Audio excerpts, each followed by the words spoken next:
E aí, pessoal, vamos dar sequência aí ao nosso estudo de progressão geométrica. Nessa aula 2 eu vou falar de uma das primeiras propriedades que a gente pode explorar, já considerando uma progressão geométrica, tá? Ela é chamada de média geométrica. O que é isso, né? Olha só, vamos pensar um pouquinho numa sequência, vamos originar aqui uma PG como exemplo, tá bom? Olha só. Eu vou pegar uma PG com as seguintes características. Olha só. Eu vou falar que o A1 é 2 e a razão é 3, tá? Vamos originar aqui alguns termos e eu vou mostrar na prática o que seria essa média geométrica para depois nós falarmos da média geométrica. Olha só, vamos originar alguns termos. O A1 é 2, que é o primeiro termo. O A2 é o primeiro termo vezes a razão, correto? Então, 2 vezes 3, 6. O A3, quem que é? É o segundo termo, que é 6 vezes a razão. 3 vezes 6, 18. O A4 é quem? O terceiro termo, que é 18 vezes a razão. Então, 3 vezes 8, 24. Isso aqui dá 54, certo? Então, originamos aqui uma PG.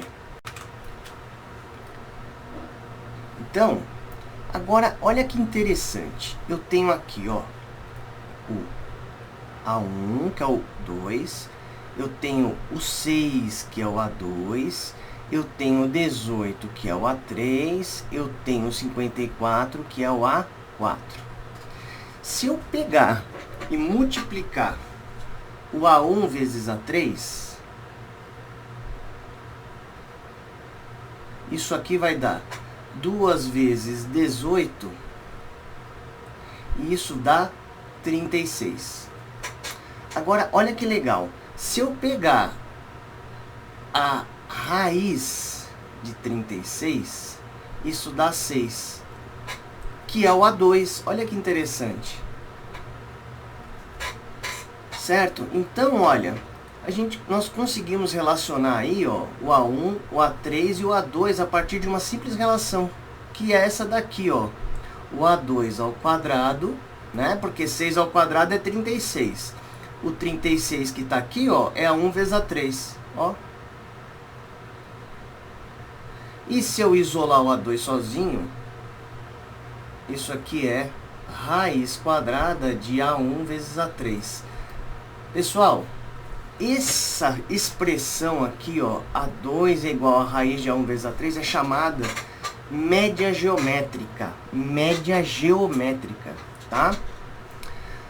Observe que a média geométrica é, se você tem uma PG, o cara do meio entre os dois números aqui é a raiz quadrada do produto dos caras que estão na extremidade aqui, ao lado dele, tá vendo?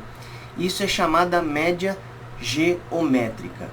E isso pode se estender para um conjunto maior de valores. Como é que a gente prova isso? Olha só, vamos originar aqui uma sequência de termos de uma P genérica A1 e Q, tá?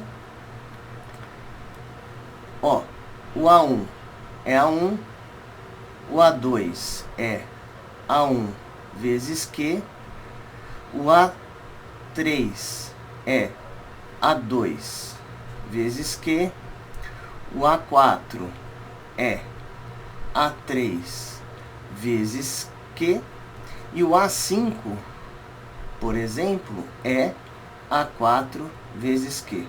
Se nós tentarmos relacionar a partir da média geométrica, será que vai ser válido isso? Vamos descobrir, tá? Olha só. Se nós pegarmos aqui o A3 que está aqui e o A1 que está aqui, ó, né? O A2, que é o cara do meio, deveria ser o quê? O produto do A1 com o A3 raiz quadrada, né? O ponto interessante aqui, ó, é que nós podemos também considerar os outros termos aqui da sequência como funções do A1 apenas, se você quiser pensar, que é o que nós vamos fazer na aula 3, que é falar do termo geral. Mas de uma maneira geral, ó, o A2 nada mais é que a raiz quadrada do A1 vezes o A3, média geométrica. Ou seja, o cara do meio que está aqui, ó, é a raiz quadrada do produto dos caras que estão ao redor dele. Um ponto curioso também é que eu posso estender isso para outros termos. Então, se eu for querer pensar no A3, ó, quem que está do lado do A3? É o A2 e o A4. Então, eu posso fazer como A2 vezes A4 raiz quadrada. Mas eu posso chegar mais longe ainda fazendo o seguinte. Eu posso também escrever com os caras que estão mais simétricos ainda em relação ao A3. O que eu quero dizer? O A3 está aqui. E se eu pular duas casinhas para cima, quem que eu vou encontrar acima dele? O A1. Né? Eu pulei dois termos. Ó. Vamos pensar em dois termos para frente também, que é o A5. Ó. Então, eu também posso escrever o A3, ó, de uma maneira geral, como A1 vezes o A5. Tá certo? Bom, agora não dá para provar isso. Na aula 3, nós vamos explorar o famoso termo geral da PG, e com isso nós vamos conseguir mostrar as propriedades de média geométrica de uma maneira mais abrangente, utilizando a fórmula do termo geral, tá bom? Então me acompanha aí e vamos continuar com essa aula de progressão geométrica.